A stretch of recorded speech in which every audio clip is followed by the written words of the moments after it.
We actually have a really great talk now by Ihor talking about seL4, which is the formally verified microkernel. And he'll be talking about seL4 and family, fast, trustworthy, cheap, deployed. So let's welcome Ihor with a round of applause.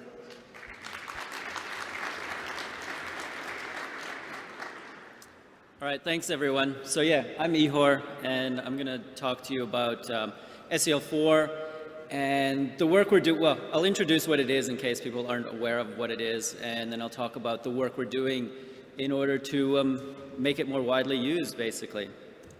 So there's this common knowledge that if you want to build a system or you want to get a service, then you want it to be fast, you want it to be good, and you want it to be cheap, but you can usually only pick two.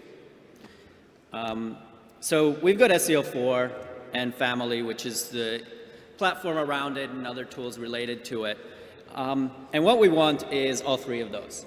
So I'm going to talk to you about why seL4 is fast and good, and then I'm going to talk to you about what we're doing to make building systems with it cheap. So seL4, maybe show of hands, who knows what it is? Who's ever heard of it? A couple of people. All right, cool. So seL4 is a small, fast, capability-based operating systems microkernel. So what does that mean? It's small, so think about the order of 10,000 lines of code of C and assembly. What that means is that it has a small attack surface. So there's not that much code to attack, and more importantly, it's amenable to verification, to formal verification. So you can actually do proofs about the whole code base. It's not too big. It's fast. What does that mean? It's the world's fastest operating systems kernel, and that's designed for security and safety. So what does that mean? It means that it's suitable for use in the real world. So our goal with developing seL4 was to build something that was secure, that could be formally verified, but that could be used for real-world systems. We didn't want a toy system. We didn't want an academic system. We wanted something that we could build real systems on top of. It's capability-based. So what does that mean? It's built with the capability-based security model. And that means that unprivileged code needs permission to access resources and to do communication. So by default, you can't do anything unless you're given explicit permission to do something. And so what that means is that the kernel can confine damage from attacks in unprivileged code. And then finally, it's an operating systems microkernel. So what that means is code that runs it's the operating system kernel, which means that it is the code that runs in the privileged mode of hardware. And that means it's the most critical part of the software, because anything that the operating system kernel can do, anything that's running in privileged mode, can do whatever it wants in the whole system. So there's a little picture of what seL4 is. It's that middle layer between the hardware and the user level applications. It's the part that runs in privileged mode and basically does virtual memory management, does inter-process communication, does thread management, and provides access control. And then everything else in the system is written on top of the kernel, runs in unprivileged mode, and basically runs as components that can be isolated from each other. So this is kind of an overview of what seL4 is. Bring everyone up to speed. Okay, so I mentioned it's fast. So what does that mean? Well, some numbers to just look at.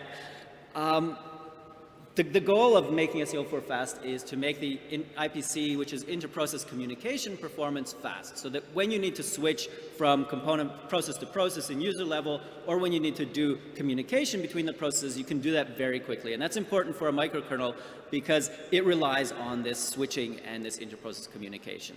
So it's the fastest microkernel out there, has the fastest IPC. Interesting thing was when we started developing seL4 with this goal of formally verifying it and so on, that we wanted to make sure that it wouldn't be less than or more than 10% slower than the current version, than the existing versions. In the end, it ended up being the fastest version. It ended up being faster than the existing versions. So that was a good win. So it's fast. It's good. What do we mean by seL4 is good? Well, in this case, we mean that the code is good, the code is trustworthy, and it's the world's most verified kernel. So we have a lot of different ways of saying this, but basically it means that we've formally verified that kernel. So what does that mean? We've got a mathematical proof that its code is correct with respect to its specification. We have a mathematical proof that enforces strong security properties, and we've proved safe upper bounds on the worst case execution time of the kernel. So let me explain this picture here. If you look at the middle, there's a green box that says specification. So what we did was we started with the specification, and the specification basically tells you what the API does. So for every API function, we specify exactly what it does, what the preconditions are, what the postconditions are, how the state changes after you run that function. So this is all formally specified in Isabelle, which is a formal logic. What we then do is go to the box underneath that and write code that implements that specification. We take that code and we translate it into the same kind of formal logic, Isabelle, in higher order logic, so we have this formal C specification. So then we've got this C specification and this API specification, and then we do a formal proof, so a mathematical proof that the C specification, that the C code implements exactly the API specification. Why is that important? Well, obviously it's important because you want to know that your code is implementing the API correctly. It's going to do what you think it's going to do. But more importantly, it means that the C code implements exactly the API specifications. So it doesn't do anything more and it doesn't do anything less. And this is important because that also means that your C code doesn't do things like buffer overflows, access the wrong memory. It doesn't do things like null pointer dereferences and so on. So that takes away a whole category of potential problems in your code. So you know that your code does the right thing, and you know it doesn't do all the bad things that it could do. So anyone who's paying attention will have a bunch of objections here, at least two. So one of them is, well, how do you know that the specification's right? How do you know that you got the specification right? And the answer to that is, well, you look at it really hard and you make sure that it says what you think it says. But we went a step further. And so we said, well, we want to use this code to build secure systems. So what kind of properties do secure systems need? Well, there's the standard CIA properties, confidentiality, integrity, and availability.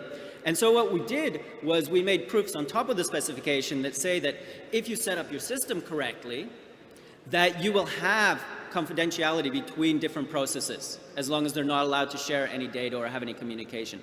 You will have integrity between these processes, that they won't be able to modify each other's data. And so in this way, we have proved that the specification gives us the properties that we want. So the other objection people have is, well, okay, you've proved the C code, but that's not what runs on your hardware. You still have a compiler in the mix. You need to compile the C code into binary code, and that's what actually runs. So that's true. We didn't take the route of using a verified compiler, but what we did instead was we verified that the binary code that the compiler spits out does the same thing as the C code. And so we took the binary code, we took a model of the hardware that it runs on, so this was ARM in this case, and we read in the binary code, we create a formal model of what the binary code does, and then we extract control flow graphs from the binary code, from the C code, and we show that they do the same thing. And so what that gives us is a proof that the binary code that's running, as long as it's configured correctly, gives us the desired security properties. And so this was a big deal. This happened over the last almost 10 years. And so these proofs are mathematical proofs, and they're done in Isabelle, which uses higher order logic. So seL4 is fast and it's good, which is awesome. But it's not magic security fairy dust. So just sprinkling some seL4 on your systems won't make them secure. So what's the catch? Why not? We have a bunch of assumptions in the proof. So one of the big assumptions in the proof is that the hardware is correct and it does the right thing. And that's not always the case. In particular, we've seen recently with Meltdown Inspector that the hardware does really bad things sometimes. Not all of the code is verified yet. So there's some part of the kernel initialization, there's a little bit of assembly code that isn't fully verified yet. seL4 currently runs on a single core. It's verified for a single core. So a lot of systems want to use multi-core. We're still working on that. And then seL4, again, is the microkernel that runs in privilege level. There's a lot of code that needs to run at user level. So we need to verify libraries and user level code and stuff like that. So there's still more proof to be done. It's a microkernel, not a full operating system, so most people aren't used to working with a microkernel. You need to provide your own drivers, you need to provide your own network stack, your own storage stack. It doesn't give you POSIX, so if you want POSIX, you need to implement POSIX support on top of that. So kind of difficult to work with. And that leads to a higher development effort and cost for people using it. You need to port it to potentially port it to a hardware that you're interested in. It doesn't run on everything under the sun. You need to develop those OS services. You may need to redesign your systems if you want to run them on top of seL4. And it doesn't support every language under the sun. So we support C, we have some C++ support, we support Rust, Haskell, there's some other languages we support. But you know, if you come with your favorite language of the day, probably you will need to develop support for that. And then finally, the verification effort and cost are still reasonably high. In particular, if the kernel changes, if we make changes to that, if we add things like to fix Meltdown Inspector, or if we add features, or if we change the API around, then those need to be re-verified. Likewise, if we port to a new platform and add platform features, then those need to be verified as well. So it's not perfect, but we want to make it perfect. And so this is a little bit of a story about how to do that. Before I talk about that, a little overview of building systems with seL4. So if you want to build a system to run on seL4, this is approximately what it should look like. So you've got your hardware, your processor running, you've got the little microkernel running on top of that, and then everything else runs on top of that in user mode, so in unprivileged mode.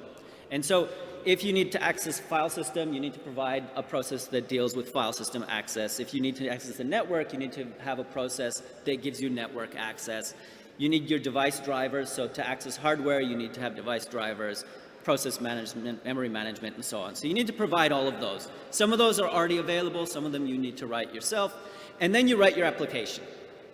So you need to take your application, you need to structure it in such a way to make it take advantage of the confidentiality, integrity properties that seL4 gives you, and build your system in that way.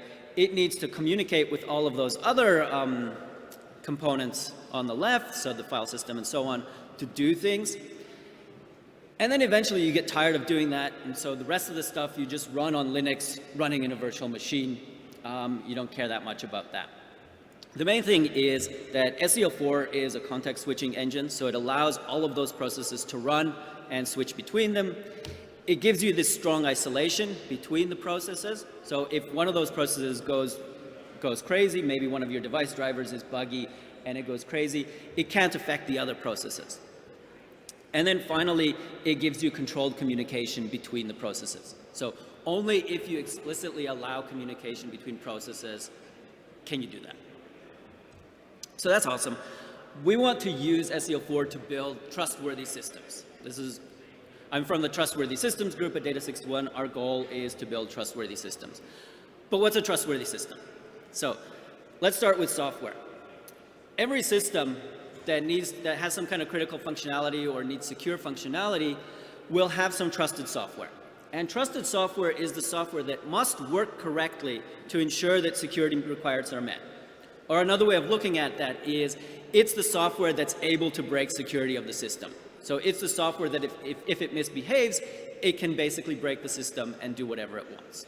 So we take the collection of all the trusted software on the system and we define the trusted computing base. And so this is just all this trusted software on the system. Next, we look at trustworthy software.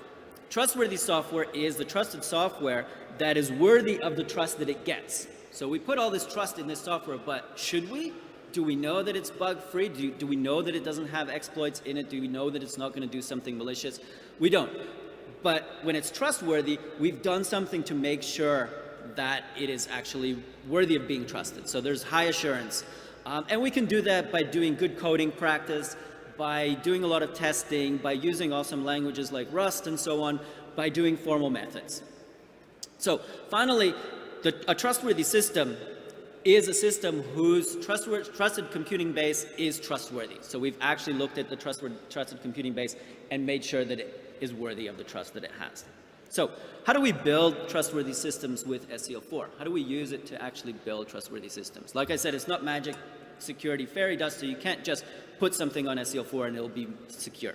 So there are a couple of ideals in building a trustworthy system. The first one is a minimal TCB, so minimal trusted computing base. You want to minimize the amount of code that needs to be trusted. Because the more code there is to be trusted, the more likely it is that something will go wrong in it, the bigger the attack surface is. And then you'd like to verify that TCB. So make sure that the TCB is trusted. Apply formal methods or apply good coding or use good languages, etc. Right? So these are the two kind of drivers of building trustworthy systems.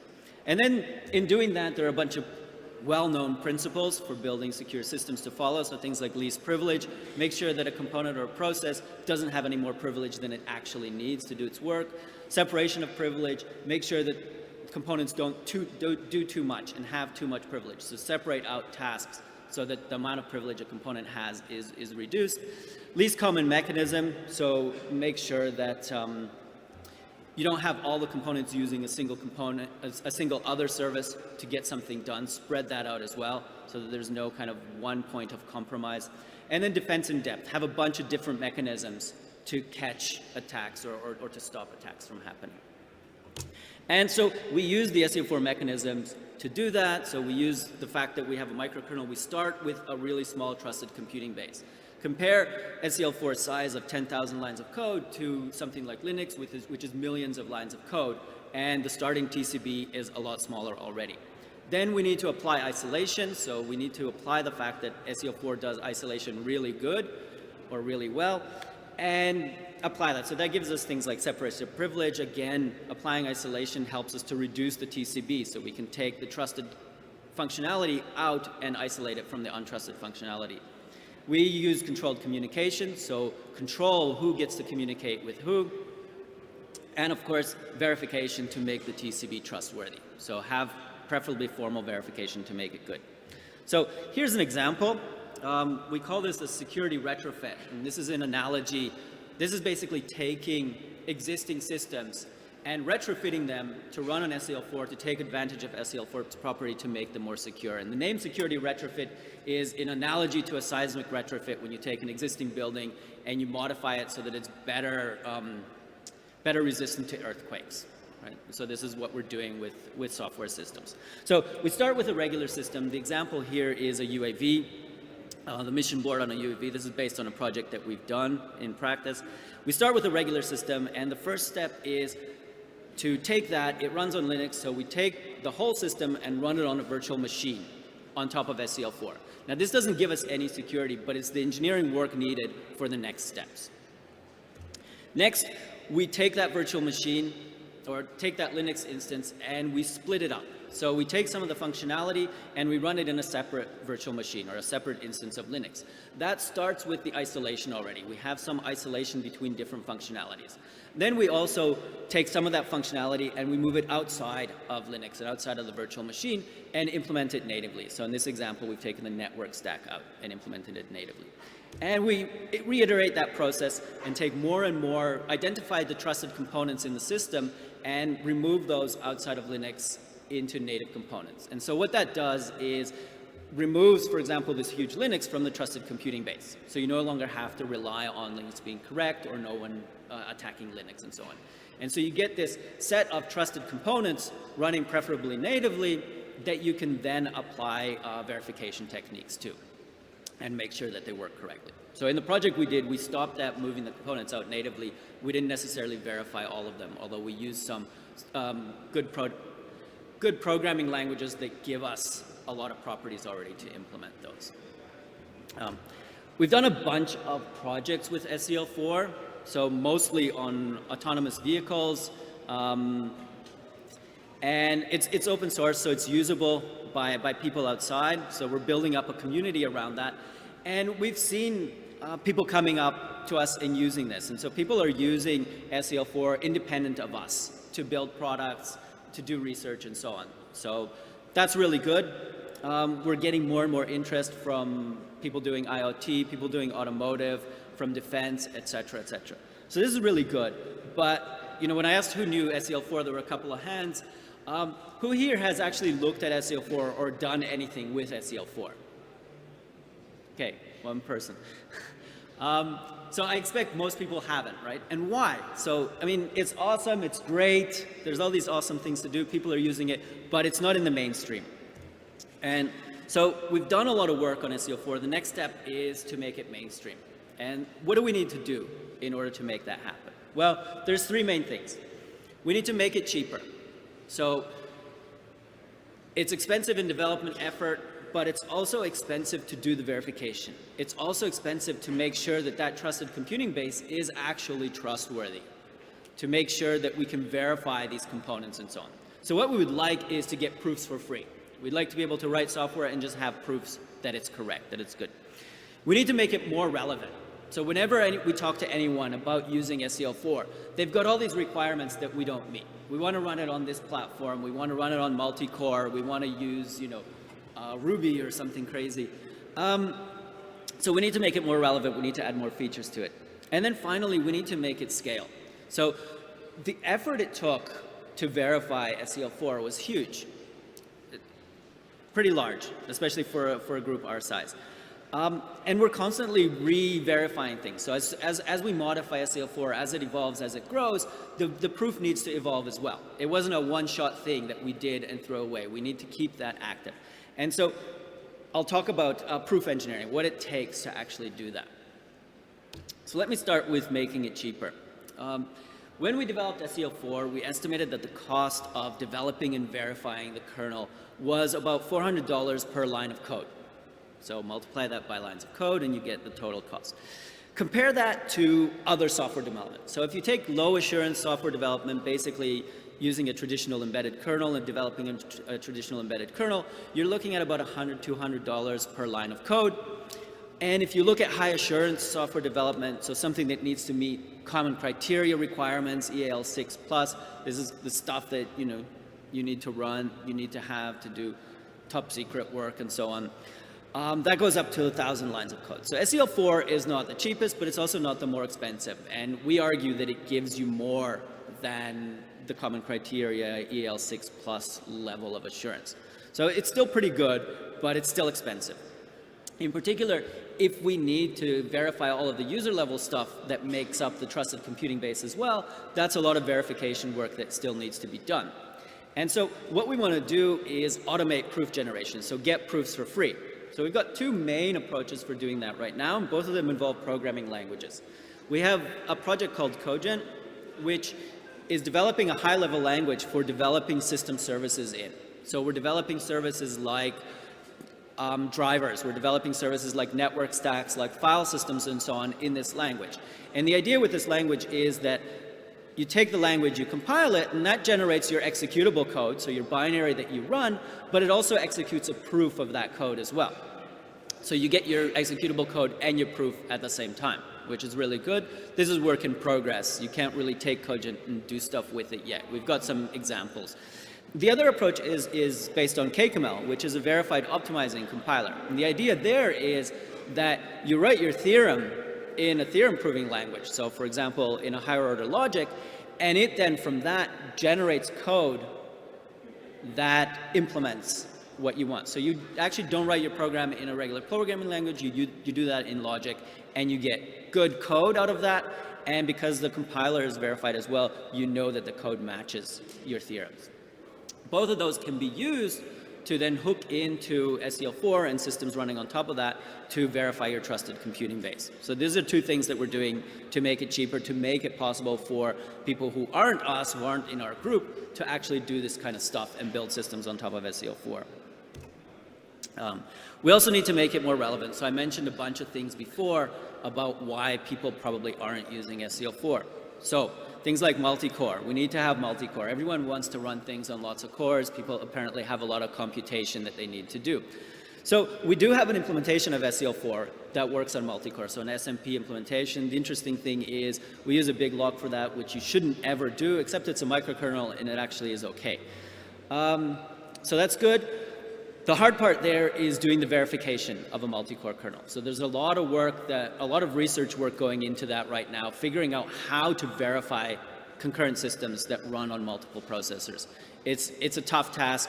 We're doing it, and hopefully we'll get there. We want to run it on embedded systems. We want to run it on real-time systems. So these are systems that have timing requirements. They have strict deadlines that need to be met. Otherwise, the quadcopter or the helicopter falls out of the sky, and we don't want that to happen. So we've done a lot of work on that. We've got a version of seL4 that's, and this is going to become the main version of seL4, that's for mixed criticality systems, for real-time systems. So that exists, and we're currently working on proofs of that system. And we also need, for real-time systems, we need to have worst-case execution time analysis. So we need to know how long does it take when you invoke a system call, because that's part of meeting your timing deadlines. And so we've done a full worst-case execution time analysis on the kernel, and it's one of the only kernels that's ever actually had that done.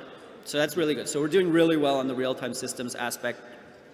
Timing channels, so we've talked about seL4 providing isolation, provides confidentiality, but that doesn't include timing channels, right? So those are explicit channels. And so as we've seen, timing channels are tough, right? Chen gave this talk about all these timing channels that are possible.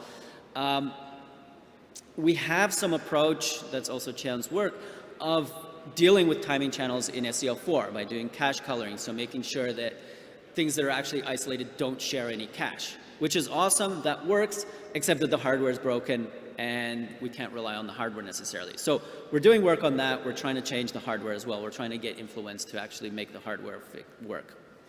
I guess one way of doing that is finding things like Meltdown and Spectre and embarrassing hardware vendors into changing it. And then we need platform support. So we want it to run on a lot of hardware. Currently, it runs on a lot of ARM processors. It runs on x86. We're doing verification for 64-bit x86, and we're doing support for 64-bit ARM as well. We need to expand that as people have more requirements and so on. But also, on the user level, when you move to new hardware platforms, you need to provide device drivers and so on. And we're looking at using Cogent and KCML to do these kind of things, to provide verified drivers and so on. And then finally, we need to make it scale. So currently, the proof is about 500,000 lines of proof code. This is one of the largest mathematical formal proofs in the world. Which means nobody's really done this before. And we're adding more features. We're adding support for virtualization hardware. We're doing this multi-criticality kernel. We're adding support for multi-core. We're adding support for more platforms, 64-bit and alongside the 32-bit and so on. And it's tough. Right now, it resembles the early days of software development, where people had no experience building large systems. And so they didn't know what to do to actually make building, designing, and writing these systems maintainable. And so this is what we're doing. So we've invented a new field called proof engineering, which is analogous to software engineering. So it's to proofs what software engineering is to software. How do we improve the proof tools? How do we improve automation? How do we actually structure proofs such that they're expandable, such that they can grow and not become unwieldy and unmaintainable? So we need to learn how to reuse proofs more. We need to have more abstraction in our proofs. We need to do all of these things to make it scale. And once we do that, we can start really kind of ramping up and verifying bigger and bigger systems, more and more systems. So these are the 3 things that we need to work on to make this usable. And hopefully, when we've done this in a couple of years, you can come back here and say who's building systems on seL4, and a lot more people will raise their hands. So, in summary, takeaway message is that we produced verified technology that's high performance and has been deployed in systems around the world. So people are actually using this to build things. But our goal now is to radically change the way the world builds systems. So we want to get to a point where there will be no excuse for bad software and systems. There will be no excuse for software that has vulnerabilities, that has security bugs in it. And we want the future to be verified. Thank you. Thank you very much.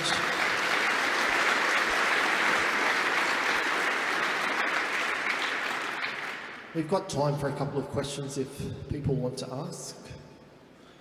Any out there? One over here. G'day, Tony Belt, CE Technologies. I've worked with embedded software for a long time, and most of you probably don't know that we built phased array radars for the Anzac frigates in Australia. So my question is, are you planning on porting this to PowerPC architecture? That's an awesome question. So the question is whether we're planning to port this to the PowerPC architecture, and I laugh and I say that's an awesome question because we get that question a lot. Automotive people like PowerPC as well. We resist. Maybe someday it'll happen, but currently we're resisting. We're hoping that eventually people will stop using PowerPC and won't have to do it. I don't know if that'll happen or not. If it doesn't happen, we probably will in the end. Any more questions to end this presentation? One over here. Is this on? Right. I was wondering if things like RISC-V would offer you an opportunity to avoid all of the timing channels that channels work. Yeah.